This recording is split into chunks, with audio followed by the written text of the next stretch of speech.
संभल हिंसा में अब तक का सारा अपडेट आपको बताएंगे। संभल का मुद्दा अब संसद तक पहुंच गया है। योगी के लॉ एंड ऑर्डर पर विपक्षी नेताओं ने सवाल खड़े किए हैं। मामला हर पल तूल पकड़ते जा रहा है और पुलिस प्रशासन दंगाइयों की धर पकड़ करने में जुटा है। समझिए संभल का असल हाल।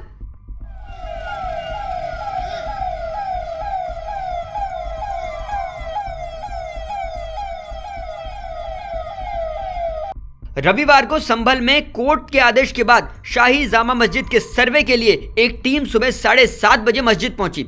इलाके में पुलिस बल की तैनाती की गई थी, लेकिन सुरक्षा के लिए खड़ी पुलिस के साथ इलाके के लोगों ने बहसबाजी करना शुरू कर दिया। बस फिर बहस झड़प में बदली और फिर अचानक छतों से इधर से उधर से हर जगह से किया जाने लगा पथराव। जलाई गई गाड़ियां, आगजनी ही आगजनी। सड़कों पर सिर्फ गूंज उग्र भीड़ की थी। स्क्रीन पर दिख रही तस्वीरें सब कुछ बयां कर रही हैं।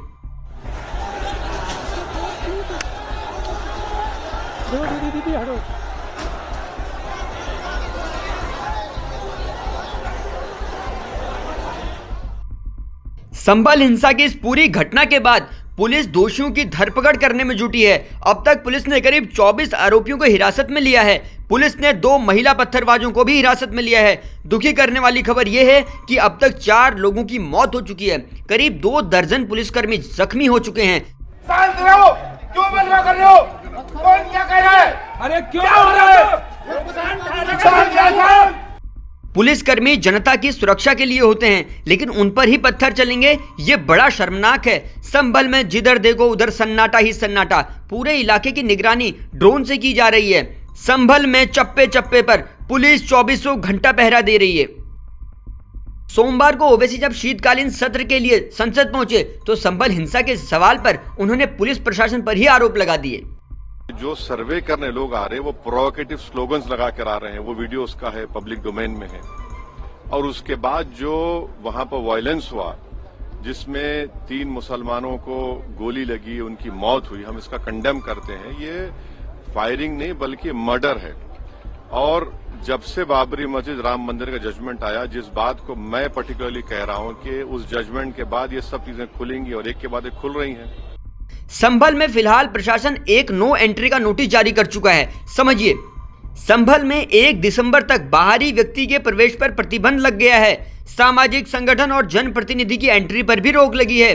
जिले में इंटरनेट को बंद कर दिया गया है। स्कूल बंद हैं। सीसीटीवी के जरिए आरोपियों की पहचान की जा रही है। संभल में ईंट गिट्टी खरीदने पर भी रोक लगी। छत पर पत्थर, सोडा, किसी ज्वलनशील पदार्थ के मिलने पर एक्शन होगा। उपद्रवियों पर NSA यानी नेशनल सिक्योरिटी एक्ट के तहत कार्रवाई होगी। पुलिस प्रशासन एक्शन में है। अब तक 7 FIR दर्ज हो चुकी हैं।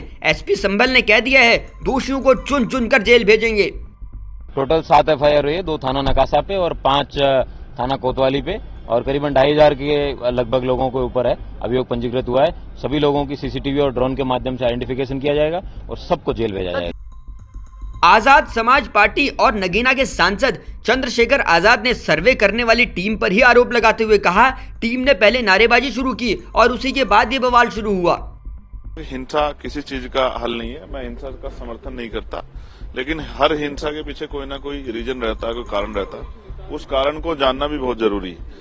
और जिस तरह से लगातार कभी किसी धार्मिक स्थल पे, कभी किसी धार्मिक स्थल पे बार बार जो है अपना आधिपत्य दिखाने की और उसके साथ जो है उसको अपने हिस्से में लेने की जो एक कवायद चल रही है, ये देश के लिए अच्छी नहीं है। संभल पर सियासत हो रही है। नेताओं की लगातार बयानबाजियां आ रही हैं। योगी सरकार के लॉ एंड ऑर्डर पर सवाल खड़ा हो गया है। कांग्रेस नेता राहुल गांधी ने घटना का जिम्मेदार बीजेपी को ठहरा दिया। उन्होंने एक्स पर पोस्ट करते हुए लिखा, प्रशासन द्वारा बिना सभी पक्षों को सुने और असंवेदनशील से की गई कार्रवाई ने माहौल और बिगाड़ दिया और कई लोगों की मृत्यु का कारण बना, जिसकी सीधी जिम्मेदार भाजपा सरकार है।